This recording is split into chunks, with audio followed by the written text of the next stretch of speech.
Има Gangnam Style. Стайл е на английски. Ако не е стайл, е Gangnam New.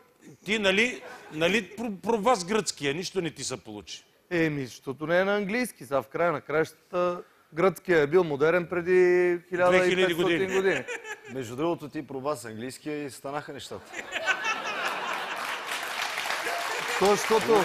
Само се замисли. Проблема е, че това не е английски. Не се обаждай, когато говори възрастния Орел. Песента Лай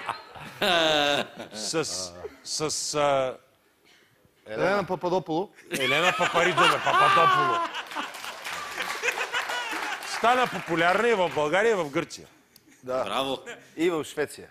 И в Швеция, това е верно. Хит. Интересно, като беше тук един грък и като му каза, че тази песен е била хит, в Гърция той каза, не съм я чувал. Това е лъжа. Той може да е бил кипърски